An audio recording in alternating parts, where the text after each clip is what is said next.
Bible చెప్తున్నారు, మీరు సత్యం గ్రహింతురు, సత్యం మిమ్మల్ని స్వతంత్రులుగా చేస్తారు. పరిశుద్ధాత్మ వచ్చినప్పుడు ఆయన మిమ్మల్ని సర్వ సత్యములోనికి నడిపిస్తాడు. ఈ సత్యం గ్రహించిన తర్వాత ఇంకా నీ ద్వాస్యమును కాడి క్రింద ఎలా ఉండగలుగుతావు?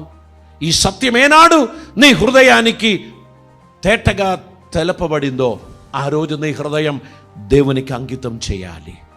ఆయన నీ హృదయంలోనికి వచ్చి నిన్ను అద్భుతంగా నడిపించడానికి ఆయన ఇష్టపడుచున్నాడు. దేవునికి స్తోత్రం. 1 యోహాను పత్రిక 3వ అధ్యాయం 1-2 వచనాలు మనం చదువుదామండి. 1 యోహాను మనము yes దేవుని పిల్లలమని పిలువబడునట్లు, మనము దేవుని పిల్లలమని పిలువబడినట్లు తండ్రి మనకు ఎట్టి ప్రేమ అనుగ్రహించునో చూడుడి.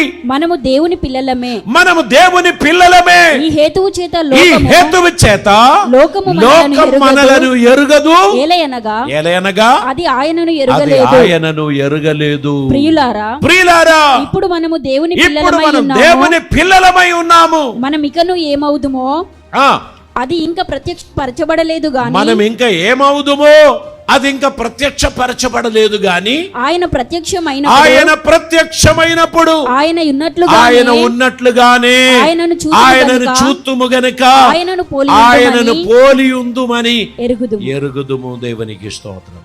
ఇప్పుడు చెప్పబడిన ఈ చదవబడిన వాక్యం లోపల ఏమైనా దిగిందా? అలాగైతే మీరు ఇలా ఉండరు. ఈ వాక్యం మన హృదయంలో నాటబడినట్లయితే మీరు మామూలుగా ఎలా ఉండగలరు? చూడండి, ఇప్పుడు మనం ఆయనను తండ్రి అని పిలవచ్చు. ఇప్పుడు మనం అందరం దేవుని పిల్లలమయ్యాం. ఇక మనం ఏమవుదుమో మనకు తెలియదు. అది ఎవరు మనకి చెప్పగలుగుతారు? ఎవరూ చెప్పలేరు. అయితే ఆయన ప్రత్యక్షమైనప్పుడు ఆయన ఎలా ఉన్నాడో అలాగనే మనం కూడా రూపాంతరం పొందుదము. దేవునికి స్తోత్రం. ఎవరు మనకు పరిచయం చేయాల్సిన అవసరం లేదు. ఆయన ప్రత్యక్షమైనప్పుడు రెప్పపాటున ఆయన సన్నిధికి చేర్చబడుచున్న బిడ్డలందరూ ఆయనను పోలిన వారిగా మార్పు చెందుతారు. దేవునికి స్తోత్రం. ఈ గొప్ప ప్రత్యక్షత మన హృదయములో నాటబడాలి. దేవునికి స్తోత్రం. హల్లెలూయా. ఆ తర్వాత మనం యుగ యుగములు ఆయనతో కూడా మనం నివసింపబోచున్నాం.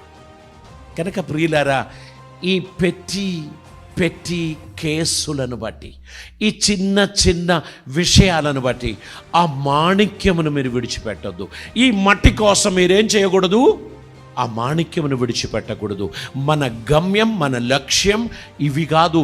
ఇంకొక 100 ఎకరాలు కూడా కొందాం అనేది కాదు మన లక్ష్యం. ఆయన రాజ్యమునకు వారసులైన మనం, ఆయన రాజ్యములో ఆయన ఉన్నట్లు మనం కూడా ఉండబోచున్నాము అనేటువంటి ఆ ఆలోచన మన జీవితంలో కలుగుచున్నప్పుడు మనం మనోనేత్రములు వెలిగింపబడిన వారై ఉత్సాహముతో మనం దేవుని సన్నిధిలో సిద్ధపడాల్సిన సమయం అయింది. దేవునికి స్తోత్రం.